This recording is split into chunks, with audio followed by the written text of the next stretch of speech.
নমস্কার। আমি নমস্কার। ডক্টর সুচেতা সাহা। আমি একজন রিহ্যাবিলিটেশন ফিজিশিয়ান। আমি কর্মরত ইনস্টিটিউট অফ নিউরোসায়েন্সেস কলকাতাতে।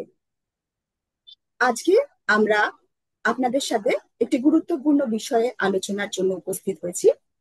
আমরা সবাই জানি 5 সেপ্টেম্বর হচ্ছে শিক্ষক দিবস। এই দিনটির আহ, গুরুত্ব একটা আলাদাই আমাদের কাছে। ছোটবেলা থেকে আমরা এই দিনটিকে শিক্ষক দিবস হিসেবে পালন করে এসেছি, কিন্তু এই দিনটির তাৎপর্য আরো বেড়ে গেছে।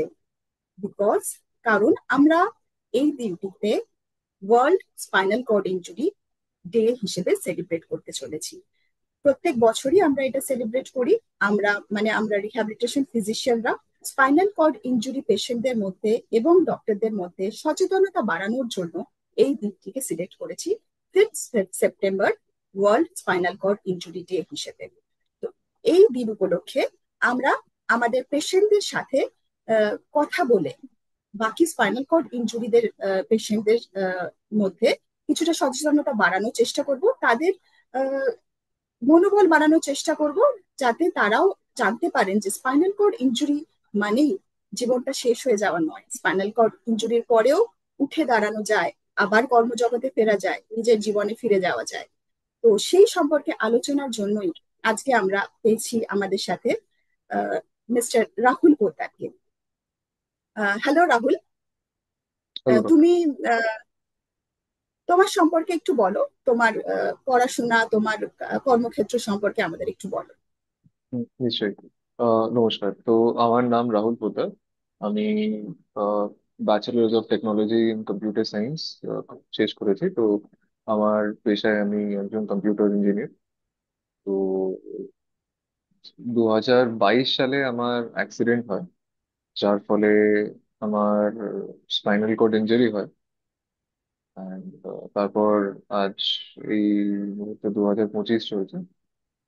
তো এই হচ্ছে এই বিষয়। তো আমাদের একটু বলো যে তোমার ইনজুরিটা কিভাবে হলো। আচ্ছা। তো 2022-এ জুলাই মাসে, তো ইঞ্জুরিটা হয় হচ্ছে কি রোড ট্রাফিক অ্যাক্সিডেন্টে, মানে যে গাড়িতে ছিলাম, তো গাড়িটি ব্রেক ফেল করে ডিভাইডারে ধাক্কা মারে। তো তার ফলে খুব জোরে যে ঝাঁকুনি হয়, ঝাঁকুনিতে আমার ঘাড়ে এখানে স্পাইনাল কর্ডে ইনজুরি হয়। তো সেই দিনে ঘটনাটি ঘটেছিল রাত্রির বেলা। তো এইভাবেই আর কি অ্যাক্সিডেন্ট এবং ইনজুরি। অ্যাক্সিডেন্টের পরে তোমাকে ইমিডিয়েটলি কোথায় নিয়ে যাওয়া? অ্যাক্সিডেন্টের পরে আহ, আপনার এক লোকাল হসপিটালে ভর্তি করা হয়। তো সেখানে যাচ করার পর তারা বলেন কি এটা নিউরো কেস, এবং সাথে সাথে যেন ইনস্টিটিউট অফ নিউরো সায়েন্সে নিয়ে যাওয়া হয়, কারণ এই কেসটি খুবই জটিল এবং তাড়াতাড়ি না নিয়ে যাওয়া হলে খুবই খারাপ দিকে যেতে পারে, যেটা মানে অবশ্যই যেটা অলরেডি খারাপ ছিল। তো সেখান থেকে তারপর ইনস্টিটিউট অফ নিউরো সায়েন্সে নিয়ে যাওয়া হয় আমাকে, এবং অনেকজন এসে মানে ভালোভাবে এবং নেক সাপোর্ট লাগিয়ে আমাকে নিয়ে যান, কারণ তারা তখনই বুঝে গেছিলেন কি স্পাইনাল কর্ড ইনজুরি হয়েছে। তো তার ফলে এই ভোর 4টে 5টার দিকে আমাকে নিউরো সায়েন্সে নিয়ে আসা হয়, আমার যতটুকু মনে আছে, এবং সেখান থেকে তারপর ওখানে সার্জারি এবং ইয়ে। আহ, একটু আমাদের জানাও যে ইনজুরির পরে তোমার মনের অবস্থা এবং শরীরের অবস্থা কিরকম ছিল। ইনজুরির পরে নিশ্চয়ই তুমি বলতে, সবকিছু মনে আছে। হ্যাঁ মানে ব্যাপারটা হচ্ছে কি, যখন অ্যাক্সিডেন্টটা হয়, অ্যাক্সিডেন্টটা এত দ্রুত হয় যে সবকিছু শকে ছিল। মানে আমি যেরকম শকে ছিলাম, আমার মেন্টালি আমি শকে ছিলাম, আমার শরীর সবকিছু শকে ছিল। এবং এটা আমার কোনোদিন মানে এই যে ইনজুরিটা এবং এই যে অবস্থা, তো এটা আমার কোনোদিনই জানা ছিল না যে এরকম কিছু হতে পারে বা এরকম কিছু হয়। তো যখন দেখলাম কি হাত নড়ছে না, পা নড়ছে না, কিছুই হচ্ছে না, তো সেটা অবশ্যই এক ভয় এবং চিন্তার কারণ ছিল। তো যখন আমার নিয়ে আসা হয় তখন তো ভাইটালস দেখে তখনও শকে ছিলাম। তো মানে কিছু বোঝা বা জানার তো কোনো ইউরিন উপায় পাস ছিল না। করতে পারছিলে কি? ইউরিন পাস করেছিলে ওই লাস্ট 6 7 8 ঘন্টার মধ্যে? ইউরিন ওটা পাস করেছিলে? ওটা যদি হয়ে থাকে তো ওটা আমার খেয়াল নেই, কারণ ইমিডিয়েট অ্যাক্সিডেন্টের পর আমার সমস্ত রকমের শারীরিক সেন্সেশন চলে গেছিল। তো আমি হাত চলে পা গেছে? কিছুতে কিছু মানে কিছু না কিছুই বুঝতে পারছিলাম না, না নড়াতে পারছিলাম না, কোনো স্পর্শ বুঝতে পারছিলাম। তো সেই অবস্থায় তখন নিয়ে আসা হয়। তারপর আমার যেটুকুনি মনে আছে, যত্ন সহকারে আমাকে সাথে সাথে আইটিইউ তে ভর্তি করা হয় আপনার ইনস্টিটিউট অফ নিউরো সায়েন্সে। এবং সাথে সাথে ব্রেস দিয়ে আপনার ট্রাকশন দিয়ে আহ রাখা হয়। তার আগে একটা এমআরআই করা হয় দেখার জন্য কি কি লেভেলে এবং কিভাবে ইনজুরিটা হয়েছে আমার এবং কি হয়েছে ব্যাপারটা দেখতে গেলে। তো সেটার পরে ডক্টর দেবজ্যোতি পাঠক আছেন, উনি neuro surgeon institute of neuro সায়েন্সে। তো উনি অ্যাটেন্ড করেন সেই মুহূর্তে, সেই সকালে, এবং তারপর ডায়াগনোসিস করেন উনি। এবং তারপরে ট্রাকশন দেওয়া থেকে শুরু করে সার্জারি উনি করেন। তো দেবজ্যোতির সাথে আমার রিসেন্টলি কথা হলো তোমাকে নিয়ে। দেবজ্যোতি খুব ভালো করে মনে আছে তোমার কেসটি। তো যেটা ও বললো যে C3 C4 মানে সার্ভাইকাল ভার্টিব্রা থার্ড এবং ফোর্থ এর সাবলাক্সেশন তোমার ছিল, এবং সম্পূর্ণ কমপ্লিট ইনজুরি মানে এশিয়া এই স্টেজে ওরা তোমাকে পেয়েছিল। তো তোমার হাত এবং পায়ে একদম জিরো পাওয়ার ছিল, তোমার সেন্সরি লস ছিল, ব্লাডের বাওয়েলের কোনো সেন্সেশন তোমার ছিল না। মানে এটাকে বলা হয় সবচেয়ে worst spinal cord injury, complete spinal cord injury এশিয়ায়। তো সেই অবস্থায় তারা তোমাকে পেয়েছিল, এবং সেই সময় থেকে তারা দ্রুত সার্জারির ডিসিশন নেয়। ভাইটাল স্টেবিলাইজেশনের পরেই তারা দ্রুত তোমার স্পাইনাল কর্ডটা মানে সার্ভাইকাল স্পাইনটাকে ফিক্স করে, এবং খুব দ্রুত তারা নিউরো রিহ্যাব বিভাগে রেফারেল দেয়। কেননা তারা খুবই ভালোভাবে অবগত যে স্পাইনাল কর্ড ইনজুরির পরে রিহ্যাবের একটা গুরুত্বপূর্ণ ভূমিকা আছে। তো as a member of rehab team, as a senior consultant, আমি তোমার রেফারেল দেখতে যাই। সেই সময় আমিও দেখলাম যে তোমার হাত পায়ের পাওয়ার বলতে অলমোস্ট কিছু ছিল না সেই সময়। তুমি অলমোস্ট বেড বাউন্ড ছিলে, মানে জাস্ট স্পোর্টস সার্জারি মনে হয় যে কয়েকটা দিনের পরই আমি তোমাকে দেখতে যাই। আহ, সেই সময় থেকে আমরা তোমার জন্য নিউরো রিহ্যাবটা প্ল্যান করি। Physiotherapy, occupational therapy, along with bed mobility exercises সবকিছু দিয়ে তোমার নিউরো রিহ্যাবটা স্টার্ট হয়। যেটা আমার মনে পড়ছে অলমোস্ট 1 মান্থ মতো, অ্যাপ্রক্সিমেটলি 1 মান্থ মতো তুমি আমাদের ইনস্টিটিউটে ভর্তি ছিলে। তো সেই সময়কার তোমার এক্সপিরিয়েন্সটা আমাদের একটু বলো, যে কি কি তোমার মনে আছে, কি কি হয়েছিল, এবং কিভাবে তুমি ওই বেড রিডেন অবস্থা থেকে ডিসচার্জের সময় ওয়াকার নিয়ে তোমার গেট ফেসিলিটেশন স্টার্ট হলো। সেই হুম, সময়টুকু বলো, যে 1 মাসের পিরিয়ডে তুমি কি কি এক্সপিরিয়েন্স পেলে। অবশ্যই। তো আমার মনে আছে সার্জারির পর যখন অপারেশন হয়ে গেল, তো যখন আমাকে আইটিইউতেই নর্মাল বেডে দেওয়া হলো, তারপরে আমার ট্র্যাকিকটমি করা ওখান থেকে শুরু করে সমস্ত রকম বিভিন্ন রকম শারীরিক আরো অনেক নল লাগানো থাকে শরীরে, যার ফলে কি আমার ইনফ্যাক্ট ব্রিদিং সাপোর্টেও থাকে। তো কিছুদিন পরে তারপর আস্তে আস্তে যখন নর্মাল হতে থাকলো, যখন ওষুধগুলো কাজ করা শুরু করলো, তারপর আহ অবশ্যই আমার রিহাব শুরু হলো। প্রথম দিনে যেটা শুরু হয়েছিল হচ্ছে চেস্ট পিটি থেকে। তো আপনার রিহাব ডিপার্টমেন্ট থেকে এক ফিজিওথেরাপিস্ট আসতেন, উনি মেশিন দিয়ে এবং হাতে করে চেস্টে পিটি মানে চেস্টে এক্সারসাইজ করে, মাসাজ করে বা আহ, ব্যাপারটা চেস্টটাকে ফ্রি করার জন্য, যাতে কোনো রকমের কোনো কনজেশন না হয়। তো ওই অবস্থায় কিন্তু প্রথমত একটুখানি লাংসে বা একটুখানি ব্রিদিং এ প্রবলেম হচ্ছিল, বাট যেটা পরবর্তীকালে ঠিক হয়ে যায় আপনার রিহ্যাব ওষুধে এবং এক্সারসাইজের দৌলতে। তো কিছুদিন পর তারপর আমাকে আইটিইউ থেকে এইচডিইউ তে শিফট করা হয়, হাই ডিপেন্ডেন্সি ইউনিটে। তো ওইখানে আপনার যতদূর মনে আছে আমার ওইখান থেকে আরো অ্যাগ্রেসিভলি ভাবে আমার রিহ্যাবটা শুরু হয়। ওখান থেকে আমাকে রোজ রিহ্যাবে নিয়ে যাওয়া হতো, দুবার, যেটা কি আপনার 1 ঘন্টা বা 1.5 ঘন্টা প্রত্যেকবার, নির্ভর করছে কিরকম কি ব্যায়াম সেদিনকে শিডিউল করা আছে। তো ওইখানে গিয়ে রিহাবে গিয়ে প্রথমত আমার সমস্ত রকম ভাইটালস মনিটর করা হতো, কি প্রেশার কেমন আছে, হার্ট রেট কেমন আছে। তারপর টিল টেবিল বলে একটা মেশিন ব্যবহার করা হতো, যেখানে শুয়ে খাড়া করা হতো টু মনিটর যে ব্লাড প্রেশার কেমন আছে, সেই অবস্থাতে কতটা টিল্টে কিরকম কি আছে। তো প্রথম দিন থেকে ওটা শুরু হয়। তো প্রথম 10 দিন পর তারপরে যখন একটু একটু মুভমেন্ট আসা শুরু করে, ডান দিকে প্রধানত যে মুভমেন্ট এসেছিল, আমার ডান হাতে প্রথম মুভমেন্ট আছে, তারপরে ডান পায়ের আঙুলে, আমার যেটা মনে আছে হসপিটালে থাকাকালীন। তো ওই অবস্থায় তারপরে আরো সেইগুলোকে নিয়ে কাজ করা শুরু হয় অকুপেশন থেরাপি এবং ফিজিওথেরাপিতে, যেখানে অনেক রকম ব্যায়াম আপনার টিল টেবিলের মধ্যে থেকে হাঁটুতে জোর দেওয়া এবং সব ইন্ডিভিজুয়াল মাসেল গুলোতে কাজ করা শুরু করে। তো এই ব্যাপারটাই আপনার 1 মাস মতন চলে। তো যার ফলে যখন শেষ পর্যন্ত আমার মনে আছে যে নিউরো রিহাবে ওখানে শেষ দিনে আহ বাড়ি ফেরার 3 দিন আগে আমাকে দাঁড় করানো হয়, সমস্ত কিছু পরিয়ে, গেটার পরিয়ে, পরিয়ে পায়ে দাঁড় করানো হয় দেখার জন্য কি বডি কি স্টেজে আছে, প্রেশার কেমন ফল করছে কিনা করছে। তো আমার ওইটা খুব মনে আছে, কারণ ওইটা প্রধান তখন যে অবস্থায় ছিলাম তখন ইচ্ছে ছিল মানে মাথাটা খুবই ঘেঁটে গেছিল, যেটা স্বাভাবিক, যে কি হয়ে গেল, কি পরবর্তীকালে কেমন হবে। কারণ ইনিশিয়ালি ভাবা হয়েছিল কি এটা অন্য কোনো অ্যাক্সিডেন্টের মতন, হাত পা ভাঙা, পা ভাঙার মতন, কি সময়ের সাথে সাথে ঠিক হয়ে যাবে, যে কতদিন টাইম লাগবে কি বৃত্তান্ত ওটা জানা ছিল না।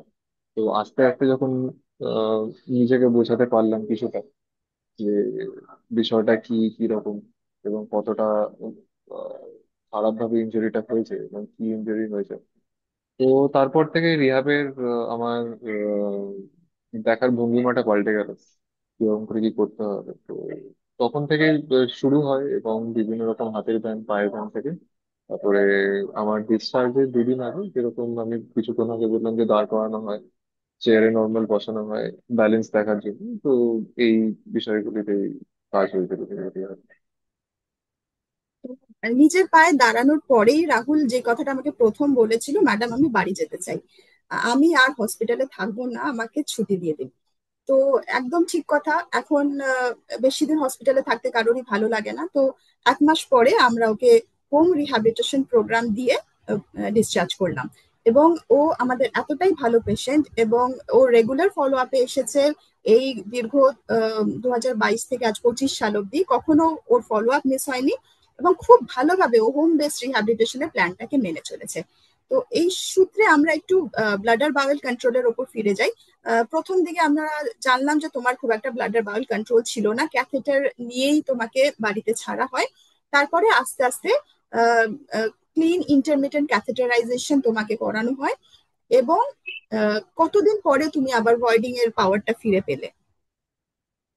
তো যখন ক্যাথেটার নিয়ে আমি বাড়িতে ফিরি, তো সেই মুহূর্তে ক্যাথেটার থাকার দরুন কয়েকবার, বেশ কয়েকবার ইউটিআই হয়েছিল, ইউরিনারি ট্র্যাক্ট ইনফেকশন হয়েছিল। তো বিভিন্ন রকম ওষুধে চলতে, সবকিছু চলতে তারপরে দেখা গেছিল কি একটা ছোট কয়েকটা ইউরিনারি ট্র্যাক্টে স্টোনের মতন পাওয়া গেছিল, ক্যালসিফিকেশন যেটা বলে। তো তার ফলে বাড়ি ফেরার 6 মাস পরে একটা ছোট সার্জারি হয় যেখানে স্টোন গুলো রিমুভ করা হয়। এবং সার্জারি হওয়ার আহ, প্রায় 2 মাস আগে আমার ক্যাথেটারটা খোলা হয়, যখন আপনার ইন্টারমিটেন্ট ক্যাথেটার করা হতো ক্লিন মাঝে মাঝে, ইন্টারমিটেন্ট যখন, ক্যাথেটারাইজেশন হ্যাঁ, করা। যখন হ্যাঁ। করা হতো, যখন প্রয়োজন হতো সেই হিসেবে। তখনও আমার ইউরিনের কন্ট্রোল আসে না বা ব্লাডার কন্ট্রোল আসে না, কিন্তু সেন্সেশনটা আসে 6 মাস পরে বাড়ি ফেরার 2-3 মাস পরে। সেন্সেশনটা আছে কি যখন আর্জটা বোঝা যায়, যখন পাওয়ার সেন্সেশনটা বোঝা যায়, কিন্তু কোনো রকম কোনো ধরনের কন্ট্রোল তার উপর পাই না। কিন্তু সার্জারি হয়ে যাওয়ার আপনার 3 মাস পর বেশ ভালো রকম ভাবে কন্ট্রোলটা পাওয়া যায়।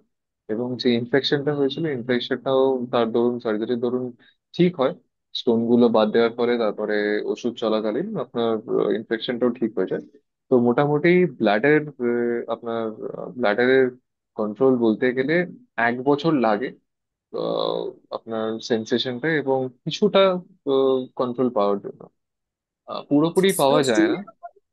স্টুলের স্টুলের আহ, ওপরেও 1 বছরের স্টুলের মধ্যে ওপরও, একটুটা কন্ট্রোল? হ্যাঁ, স্টুলের ওপরও সেম বলতে পারি। প্রথম দিকে খুবই অসুবিধা হতো, যার দরুন কি বিভিন্ন আস্তে রকম আস্তে ওষুধ যখন তুমি ব্যবহার বায়োল করতে হতো। প্রোগ্রামটা ফলো করার চেষ্টা করলে, যেরকম হ্যাঁ, ভাবে আমরা অ্যাডভাইস করেছিলাম তোমাকে যে হ্যাঁ, সকালবেলা ব্রেকফাস্টের পর স্টুল পাস করার একটা চেষ্টা করা, তো সেইগুলো ফলো করতে করতে আস্তে আস্তে তোমার হ্যাঁ, কন্ট্রোলটা অনেকটা এলো। হ্যাঁ, এবং এখন তুমি রেগুলার অফিস যাচ্ছ।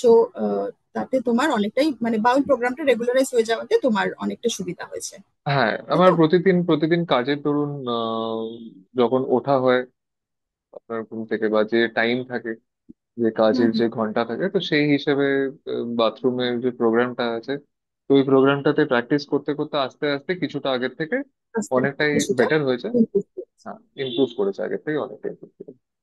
তো এবার রাহুল আসছিল রেগুলার আমাদের কাছে ফলো আপে। 1 বছরের মাথায় আমি দেখলাম তার স্প্যাস্টিসিটি বাড়ছে, এবং স্প্যাস্টিসিটিটাও 4 হাত পায়ে সমান নয়, একটা দিকে বেশি, যার জন্য ওর অ্যাক্টিভিটিস অফ ডেইলি লিভিং, হাঁটা চলায় কিছুটা সমস্যা দেখা দিচ্ছে।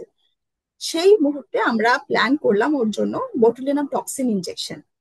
তো বটুলিনাম টক্সিন ইনজেকশন প্রথমবার ওকে দেওয়া হলো জানুয়ারি 2024-এ। তো এই বটুলিনাম টক্সিন ইনজেকশনটা নিয়ে তোমার কি লাভ হলো? বোtulinum টক্সিন ইনজেকশনটা নিয়ে আমার বেশ ভালোই লাভ হয়েছে প্রথম দিকে যখন ডক্টর প্ল্যান করেছিলেন। তো একটুখানি ভয়তেই ছিলাম কি এটা ফরেন পার্টিকেল, জানি না কিরকম কি হতে পারে, কিন্তু তাও সাহস করে নেওয়া হয়েছে বলে অনেকটাই সুবিধা হয়েছিল। কি যেসব মাসেলে টাইটনেস ছিল বা খুব শক্ত হয়ে থাকতো, যার দরুন আমার কোনো আহ নড়াচড়াতে অসুবিধা হতো, হাঁটা চলাতে বা হাত নাড়াতে অসুবিধা হতো, তো সেটাতে অনেকটাই ফ্রি বোধ করেছিলাম। তো যার ফলে তারপরে কন্টিনিউয়াস আমার এক্সারসাইজ করে এবং ফিজিওথেরাপিস্টদের অ্যাডভাইস মেনে তো মাসেল গুলোকে কাজ করানোর অনেকটাই সাকসেসফুল হয়েছিল। তো এই হচ্ছে কি আপনার এক্সপিরিয়েন্স। তারপরেও ও রেগুলার ফলো আপে এসেছে এবং রেগুলার আমাদের কাছে প্রোগ্রেস রিপোর্ট করেছে, আমরা তার প্ল্যান মডিফাই করেছি এবং রিহ্যাব কন্টিনিউয়াসলি ওর বাড়িতে চলেছে। অ্যালং উইথ দ্যাট ও বাড়িতে কাজ করা শুরু করেছে। আমাদের একটু বলো যে এই যে ইনজুরির পরবর্তী সময়ে তুমি তোমার পারিপার্শ্বিক লোকেদের, তোমার বাবা মা, তোমার ফ্যামিলি, তোমার বন্ধু বান্ধবের মধ্যে তোমার প্রতি অ্যাটিটিউডে কি পার্থক্য দেখেছিলে?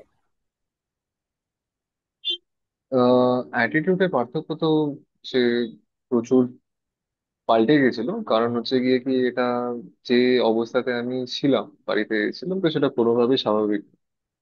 তো এই অস্বাভাবিক সিচুয়েশনে ফ্যামিলি হোক বা বন্ধু বান্ধব হোক, তাদের যথাসাধ্য সাপোর্ট আমি পেয়েছিলাম অনেকটাই। তারা সাপোর্ট করেছেন, সে আপনার মেন্টালি হোক বা যেটুকুনি হোক, ফাইন্যান্সিয়ালি হোক বা অপারেশনালি, মানে কাজকর্মের ক্ষেত্রে কোনো কিছু সাহায্য, আহ কিছু নিতে যেতে হবে আমাকে ফিজিক্যালি, তো ওই কেসগুলোতে অনেক ভাবেই সাহায্য করেছিলেন তারা। তারপরে তুমি ওয়ার্ক ফ্রম হোম শুরু করলে, তাই তো? এটা ইনজুরি কতদিনের মধ্যে তুমি মনে করলে যে এবার তোমার হ্যান্ড ফাংশন যথেষ্ট ভালো হয়েছে এবং তুমি বসে থাকতে পারবে, ল্যাপটপ নিয়ে কাজ করতে পারবে, এবং তুমি ওয়ার্ক ফ্রম হোম শুরু করলে? এটা কতদিনের মাথায় ঘটলো? এটা আপনার 8 8 থেকে 10 মাসের মাথায়। কারণ আমার একটা ব্যাপার ছিল কি, আমি ভাবতাম কি আমাকে ফিরে যেতে হবে, আমাকে আমার নর্মাল জীবনে ফিরে যেতে হবে, আমার ক্যারিয়ারটাকে থামিয়ে রাখলে চলবে না। কারণ এ- এই বিষয়টা হচ্ছে কি, আমি যত শুয়ে থাকি বা যতই নিজেকে রেস্টে রাখি, ততটাই মানে কঠিন হয়ে পড়ছিল। তো তার ফলে ব্যায়াম এবং এক্সারসাইজ রেগুলারলি করে একটুখানি যখন দেখলাম কি নিজে বসতে পারছি চেয়ারে 1 ঘন্টা 2 ঘন্টা, তখনই আমি আমার কর্মক্ষেত্রে অফিসে আমি রিকোয়েস্ট করলাম যে আমাকে ওয়ার্ক ফ্রম হোম দেওয়া হোক।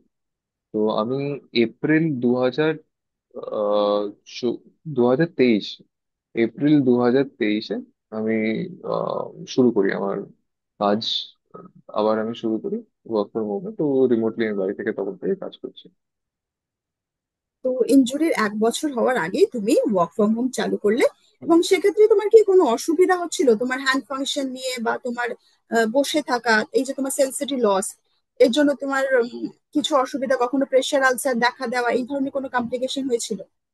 প্রেশার আলসার দেখা দেয়নি, কারণ হচ্ছে কি আমি যেরকম আপনার কাছে এসেছিলাম রেগুলার এক্সারসাইজ বারংবার করতে? রেগুলার ছিলাম, তো আপনি আমাকে ইনস্ট্রাকশন দিয়ে দিয়েছিলেন কি টানা বসে না থাকতে, মাঝে মাঝে উঠতে, একটু এদিক ওদিক করতে এবং স্পেশালাইজড কুশনের উপর বা কুশনের ব্যবহার করতে। তো ওগুলোর দরুন আমার কোনো প্রেশার আলসার দেখা দেয়নি। তবে হ্যাঁ, সেন্সারি লসের জন্য যে ডান হাতে কিবোর্ডে টাইপ করা বা মাউস চালানো, তো এগুলো তো অসুবিধা হচ্ছিল। কিন্তু আমার যে অকুপেশন থেরাপিস্ট এবং ফিজিওথেরাপিস্ট, সে সঙ্গে যাদের সঙ্গে আমি এক্সারসাইজ করতাম, তো তারা একটা খুবই জরুরি জিনিস বলেছিলেন কি তোমাকে প্র্যাকটিস করতে হবে, তোমাকে সেম যে জিনিসটা, সেম যে কাজটা আছে ওটা তোমাকে করে যেতে হবে, করে গেলেই একমাত্র তোমার ফাংশন ইমপ্রুভ করবে এবং তোমার সেন্সরি লস এবং তারও ইয়ে হবে এবং তাদের ইমপ্রুভমেন্ট হবে। তো সেটা করতে করতে প্রথম দিন যে অসুবিধাটা আমার হয়েছিল, বেশ যথেষ্ট রকমেরই অসুবিধা হয়েছিল প্রথম 6 মাস, কিন্তু প্রথম 6 মাস পরে তারপর আস্তে আস্তে সেই অসুবিধাটা খুবই কমে যায় এবং তারপর রোজ করার দরুন আমার কোনো মানে বিশেষ কোনো প্রবলেম হয় না এবং তাতে ইমপ্রুভমেন্টই হয় অনেক। তো প্রথমে তুমি একটা লিমিটেড টাইমের জন্য করতে, এবং তারপরে তুমি ফুল টাইম কাজ করা শুরু করো। হ্যাঁ, হ্যাঁ, হ্যাঁ। প্রথম প্রথম 2 মাস আমি লিমিটেড টাইমের জন্য করতাম, যেরকম আমাদের টোটাল কর্মক্ষেত্রে ঘন্টা থাকে 9 ঘন্টা। তো আমি প্রথম দিকে 6 ঘন্টা করে করতাম, তো যখন আস্তে আস্তে দেখলাম কি আমার শরীর নিতে পারছে, এবার আমি এতক্ষণ বসতে পারছি, আমার প্রেশার আলসার ম্যানেজ করা যাচ্ছে এবং আমার হাতের মুভমেন্ট ইমপ্রুভ করেছে, তো তারপর থেকে আমি ফুল টাইম শুরু করি। এর চেয়ে খুশির বিষয় একজন ডক্টরের কাছে কি হতে পারে, যে একজন স্পাইনাল কর্ড ইনজুরি পেশেন্ট তার সমস্ত প্রতিকূলতাকে পার করে আবার ওয়ার্ক জয়েন করলো। কিন্তু এটাই গ্রেটেস্ট নিউজ ছিল না, আমার জন্য আরো খুশির সংবাদ অপেক্ষা করছিল, যখন রাহুল নেক্সট ইয়ার মানে 2025-এর ফলো আপে এসে আমাকে বলল, ম্যাডাম আমি একটা আহ, আরো একটা ভেঞ্চার শুরু করেছি। আমি ওয়ার্ক ফ্রম হোম ছাড়াও আমি আমার কর্মক্ষেত্রে বাইরে বেরোচ্ছি, কিছু কাজ আমি আরো জয়েন করেছি, যার জন্য আমি এখন আউটসাইড মানে বাড়ির থেকে বাইরে গিয়ে আমি ক্যাম্পাসে গিয়ে কিছু বাচ্চাদের পড়ানোর কাজ করছি। তো সেইটা সম্পর্কে আমাদের কিছু বলো রাখো। অবশ্যই। তো আমি যেরকম বলেছিলাম যে আমার কিছু কিছু জিনিস ছিল। তো আমি এর আগে বলে রাখি একটা জিনিস যে সব থেকে বড় শরীরের ব্যথা এবং শরীরের অসুবিধা তো আছে, কিন্তু তার সব থেকে বড় হচ্ছে মেন্টাল চ্যালেঞ্জ। প্রথম কথা হচ্ছে কি অ্যাকসেপ্ট করা, কি কি অবস্থায় আছে এবং কি হয়েছে এবং কি করা যাবে। এই অ্যাকসেপ্ট করাটা হচ্ছে খুবই প্রয়োজনীয় কাজ, এবং এটা খুবই মানে এটা কোনো মতেই সহজ না। আমার 1 বছরের উপর লেগেছে নিজেকে বোঝাতে এবং ঠিক করতে কি হ্যাঁ কি এরকম এই অবস্থায় আছে, এবার আমাকে কি করে আগে এগোতে হবে। কিন্তু আমি সবসময় মাথায় এটা ভাবতাম, ইভেন যখন আইটিউর বেডে শুয়েও আমি এটা ভাবতাম কি আমি থেমে থেমে যাব না। যাই হবে যে অবস্থায় হবে আমি দেখে নেবো, আমি এগিয়ে যেতে চাই, আমি থামতে চাই না। তো এই চেষ্টাটা খুবই প্রয়োজনীয়। আমি যদিও বলছি, যদিও আমি মানে পুরোপুরি 100% এখনো আইডিয়াল ওয়ার্ল্ডে সাকসেসফুল হইনি, কিন্তু আমি এটা বলতে পারি কি আমার চেষ্টায় কোনো অংশে কোনো কম কিছু করছি না। আমার যথাসাধ্য চেষ্টা আমি করছি কি আমি এগিয়ে যেতে চাই এবং এগিয়ে যেতে পারি যাতে। তো সেটার জন্য আমি আমার কাজের সাথে সাথে আমার ক্যারিয়ার গ্রোথের জন্য, যেরকম আমি বললাম আমি কম্পিউটার সায়েন্স ইঞ্জিনিয়ার, তো আমার কয়েকটি বন্ধুদের সঙ্গে আমি একটা ভেঞ্চার স্টার্ট করি। তো যার দরুন বিভিন্ন ইউনিভার্সিটিতে যাওয়া কনসালটেন্ট হিসেবে,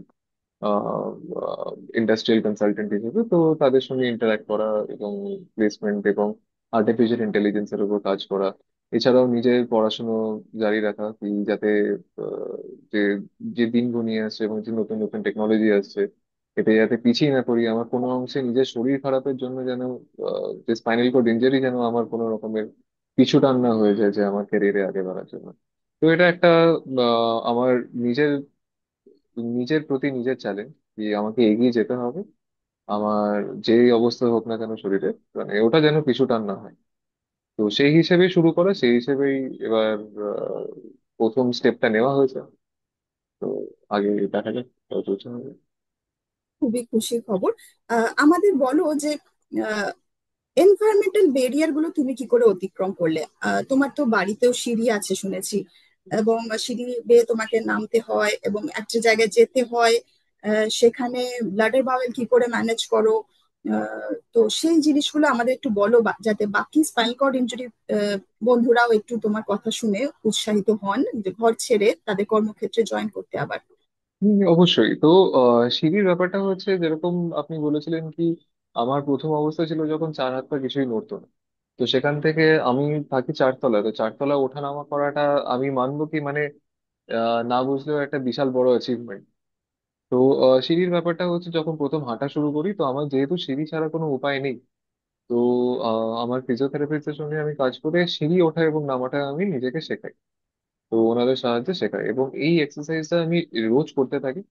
রোজ প্রায় আমি আধ ঘন্টা থেকে 1 ঘন্টা আমি এইটার উপরই কাজ করি, যে সিঁড়ি ওঠা নামাটা কেমন করে করতে হয়। তো এবং তার দরুন আমি আমার বাড়িতে সিঁড়ি ওঠা নামাটা আস্তে আস্তে রপ্ত করে ফেলি এবং তারপর থেকে ওইটা এবার প্রথম দিক থেকে এখন একটু আগের থেকে সহজ হয়েছে। এবার যেটা যে কোনো কাজের জন্য কি বারংবার করতে থাকলে ব্যাপারটা কঠিন থেকে সহজ হয়। এবং ব্ল্যাডার বাউলের কথা বলতে গেলে প্রথম দিকে তো অসুবিধা হতো ব্ল্যাডার বাউলে, যখন আমার কন্ট্রোল ছিল না। কিন্তু তার পরবর্তীকালে যখন আস্তে আস্তে কন্ট্রোল এলো, তখন এবার একটা মেন্টাল ব্যারিয়ার থেকে কি আমাকে অন্য জায়গায় কি করতে হবে, কি করে কি ম্যানেজ করব, তো আহ, সেটাকেও কাটিয়ে উঠতে হবে, এবং যখন প্রথম এক দুবার একটুখানি প্রবলেম হতে পারে, কিন্তু তারপরেও সেটাকে উল্লঙ্ঘন করে গিয়ে ওয়াশরুম অ্যাক্সেস করা বা তাদের টয়লেট সিট অ্যাক্সেস করা, তো ওটাও প্র্যাকটিস, এবং সময়ের সাথে সাথে ওটা পাল্টেছে। কারণ বাড়িতেও প্র্যাকটিস করি, বাড়িতে আমি এইটা মাথায় রাখি নাকি আমাকে হুইল চেয়ারে বসে করতে হবে, বা বাওয়েল পাস করার সময় বা ব্লাডার এমটি করার সময় আমাকে ইউরোপটেই করতে হবে। তো এটা মাথায় না রেখে আমি নিজেকে সবসময় বলি কি আমাকে আগের জীবনে ফিরে যেতে হবে। তার জন্য যেটা করা প্রয়োজন, যে আমি প্রথম দিন নিজের ঘর থেকে প্র্যাকটিস করা শুরু করি, নিজের ঘরে আমার টয়লেটে গিয়ে আমার সমস্ত রকম কাজ করা। তো ওইখান থেকে একটুখানি কনফিডেন্স পাই, নিজের ভয়টা কেটে ওঠে, এবং তার পরবর্তীকালে যেখানে বাইরে যাওয়া হয়, সে কারোর বাড়ি হোক বা কোনো পাবলিক প্লেস হোক, যাতে তাদের টয়লেট ইউজ করতে হয়। আচ্ছা, এত দূর তো আমরা শুনলাম। এবার আমাদের বলো যে তোমার ফিউচার প্ল্যানস কি কি। ফিউচার প্ল্যান বলতে সব থেকে ইম্পর্টেন্ট ফিউচার প্ল্যান আপাতত, দ্য রিসেন্ট ফিউচার ইজ, যে আমার যে হেল্প আছেন, যে হেল্পিং হ্যান্ড আছেন, যারা আমাকে হাঁটা চলাতে সাহায্য করে, তো আমার ইমিডিয়েট ফিউচার প্ল্যান যাতে আমি 1-1.5 বছরের মধ্যে তাদেরকে আমি ছুটি দিতে পারি, যাতে এটুকুনি কাজ নিজে করতে পারি হেঁটে চলে। হ্যাঁ, সে স্টিকের সাহায্যেই হোক না কেন বা ওয়াকারের সাহায্যে হোক না কেন, যাতে আমি নিজের হাঁটাটা করতে পারি। তো এটা আমার সবার প্রথম ফিউচার প্ল্যান। এবং তার পরবর্তীকালে ফিউচার প্ল্যান আমার ক্যারিয়ার রিগার্ডিং, যে আমি যেভাবে নিজেকে ভেবেছিলাম যে আমাকে হায়ার স্টাডিজ করতে হবে, করে এবং ইঞ্জিনিয়ারিং নিজের ফিল্ডে এগিয়ে যেতে হবে, তো সেটার উপরই কাজ আমি করতে চাই পরবর্তীকালে। আমাদের বাকি যে স্পাইনাল কর্ড ইনজুরি বন্ধুরা এই তোমার ইন্টারভিউটা দেখছেন, তাদের জন্য তোমার কি মেসেজ থাকবে? মেসেজ, সব থেকে প্রথম মেসেজ হচ্ছে গিয়ে কি, আহ, ব্যাপারটাকে অ্যাপ্রোচটা চেঞ্জ করে এবং মেনে নেওয়া। সবার প্রথম হচ্ছে কি মেনে নেওয়া, যে বোঝা এবং মেনে নেওয়া যে কি হয়েছে, এরপরে কি করতে পারবো। এটা না ভাবা কি এখানে জীবন শেষ। হ্যাঁ, আমি যদি বলি কি আমি কোনোদিন ভাবিনি, তো এটা আমি মিথ্যা কথা বলবো। কিন্তু এই ব্যাপারটা হচ্ছে কি নিজেকে কাউন্সিল করে মেনে নেওয়া। যদি কারোর বাইরে কাউন্সিলরের হেল্প লাগে তো অবশ্যই নেবে, এটা খুবই প্রয়োজনীয়। এই জিনিসটা এতটাই বড়, প্রথমে বোঝা যায় না, কিন্তু এটা খুবই ইম্পর্টেন্ট কি আপনি কোনো কাউন্সিলরের হেল্প নিন যদি নিজেতে প্রবলেম হচ্ছে। তো তো একবার যদি মেনে নিয়েছেন কি হ্যাঁ কি হয়েছে, কি করতে হবে, পরে তারপরের পথগুলো, তারপরে স্টেপগুলো অটোমেটিক্যালি নিজের কাছে ক্লিয়ার হয়ে যাবে কি আমাকে এইভাবে এইটা নিয়ে এরকম এরকম করে এগিয়ে যেতে হবে। সব থেকে বড় চ্যালেঞ্জ হচ্ছে মেন্টালি আপনাকে খুবই স্ট্রং থাকতে হবে, এবং ইচ্ছেটা রাখতে হবে কি আমাকে করতেই হবে, নো ম্যাটার হোয়াট হ্যাপেন্স আমাকে করতেই হবে। যতক্ষণ মাথা ঠিক আছে, যতক্ষণ ইচ্ছে আছে এবং চেষ্টা আছে, ততক্ষণ পসিবল হবে। তো খুবই গুরুত্বপূর্ণ কথা আমরা শুনলাম রাহুলের মুখ থেকে, যে মনোবলটা রাখতে হবে। স্পাইনাল কর্ড ইনজুরির পরেই জীবন শেষ নয়, এই কথাটা বুঝতে হবে। গুগল করে হয়তো আমরা অনেক কিছু দেখতে পাবো। স্পাইনাল কর্ড ইনজুরি ক্লাসিফিকেশন আমরা পড়বো, ASIA A B C D E। ASIA A মানে পেশেন্ট আর হাঁটবে না, পেশেন্ট বিছানায় শুয়ে থাকবে সারা জীবন। আহ, এই ধারণাটা যে ভুল, সেটা রাহুল আমাদের দেখিয়ে দিয়েছে। ক্রমাগত রিহ্যাবিলিটেশনের সাহায্যে, খুব আর্লি রিহ্যাবিলিটেশন এবং কন্টিনিউয়াস রিহ্যাবিলিটেশন, তার সাথে রিহ্যাব ফিজিশিয়ানের কন্টিনিউয়াস গাইডেন্স, ইন্টারভেনশনস, সবকিছুর দ্বারা সে আজকে নিজের কর্মক্ষেত্রে ফিরে গেছে এবং নিজের পায়ে দাঁড়িয়ে হাঁটতে শিখে গেছে, কোনো রোবোটিক বডি সুট ছাড়াই। একদম নিজের পায়ে দাঁড়িয়ে সে হাঁটে, স্টেয়ার ক্লাইম্বিং করে, এবং অফকোর্স কর্মক্ষেত্রে সে লিফটের সাহায্য পায়। সেক্ষেত্রে আমাদের বাকি বন্ধুরা যারা নিজের পায়ে এখনো হাঁটতে পারছেন না, লিফট এবং আরো কিছু এনভায়রনমেন্টাল ব্যারিয়ার গুলোকে দূর করার জন্য তাদের আরো কিছু সাহায্য আমরা করতে পারি, সেটা আমাদের অবশ্যই ভেবে দেখতে হবে যে কি করে তাদের আহ, আহ, চলাচলের ব্যাপারটা আরো একটু বেটার করা যায়, কিভাবে তাদের নিজেদের কাজের জায়গায় আরেকটু হেল্প করা যায়, as a colleague, as a family member আমরা তাদের কি করে আরো এগিয়ে দিতে পারি, কি করে তাদের মনোবল বাড়াতে পারি। সেই জিনিসটাই আমরা আহ, আজকের এই ইন্টারভিউ এর মাধ্যমে সবাইকে জানানোর চেষ্টা করলাম, যে রাহুলের মতো আমরাও এগিয়ে যেতে পারি। ইনফ্যাক্ট আমি খুব গর্বের সাথে বলতে পারি 2022 থেকে 2025 সাল অব্দি রাহুল আমার ফলো আপে রয়েছে, ডক্টর দেবজ্যোতির ফলো আপে রয়েছে, এবং আজকে সে শুধু আমার পেশেন্ট নয়, ও টেকনোলজিক্যালি আমার একটা হেল্পিং হ্যান্ড। এই মিটিং অ্যারেঞ্জ করা থেকে মিটিং এর ব্যাকগ্রাউন্ড সেট করা, মিটিং এর recording, everything is done by Rahul. So thank you so much Rahul for taking this thank you, no pain problem. For us. No problem. And wish you all the best for your future journey. অনেক অনেক অভিনন্দন তোমার এই যুদ্ধে সাফল্য পাওয়ার জন্য, এবং আশা করব তুমি ভবিষ্যতে আরো ভালো করবে। World spinal cord injury day উপলক্ষে আপনাদের সবাইকে অনেক অনেক শুভেচ্ছা এবং অনেক অনেক অভিনন্দন জানাই, যারা এরকম ভাবে মনোবল রেখে যুদ্ধে এগিয়ে চলেছেন। এবং আরো আশা করব যে যারা মনে করছেন যে আমাদের দ্বারা হয়তো হবে না, রাহুল হয়তো লাকি, ও করে দেখিয়েছে, আমার হবে না, এটা কিন্তু ঠিক নয়। আপনি অবশ্যই কোনো বিশেষজ্ঞের পরামর্শে আসুন, রিহ্যাবিলিটেশন বিশেষজ্ঞের পরামর্শে, এবং আমাদের সম্পূর্ণ team, physiotherapy, occupational therapy, orthotics, prosthetics, সমগ্র নিউরো রিহ্যাব টিম আপনাকে হেল্প করার জন্য অবশ্যই ইগার থাকবে আপনার জন্য। আমরা ওয়েট করছি, আপনারা এসে আমাদের কন্ট্যাক্ট করুন এবং আমরা সাহায্য করতে চাই আপনাকে। অবশ্যই আপনিও রাহুলের মতো এগিয়ে যেতে পারবেন। সবার জন্য আমাদের অনেক অনেক শুভেচ্ছা। আহ, এবং এই কথার সাথে আমি আমাদের আজকের ইন্টারভিউ শেষ করছি। আপনাদের কোনো রকম জিজ্ঞাসা থাকলে অবশ্যই আমাদের কন্ট্যাক্ট করবেন থ্রু আইপিএমআর। অসংখ্য ধন্যবাদ আমাদের Indian Association of Physical Medicine and Rehabilitation কে, যারা আমাদের এই ইনিশিয়েটিভটা নিয়েছেন ওয়ার্ল্ড স্পাইনাল কর্ড ইনজুরি ডেটা সেলিব্রেট করার, এবং এই সচেতনতা সমাজের প্রতিটি স্তরে ছড়িয়ে দেওয়ার, প্রতিটি রাজ্যের লোকাল ল্যাঙ্গুয়েজে তারা এই ইন্টারভিউ গুলো রেকর্ড করছেন, যাতে আমরা নিজেদের ভাষায় নিজেদের মনের কথাটা বলতে পারি এবং সবার মধ্যে ছড়িয়ে দিতে পারি। Thank you so much. আবার কোনোদিন দেখা হবে আপনাদের সাথে। সবাই ভালো থাকবেন, নমস্কার। Thank you.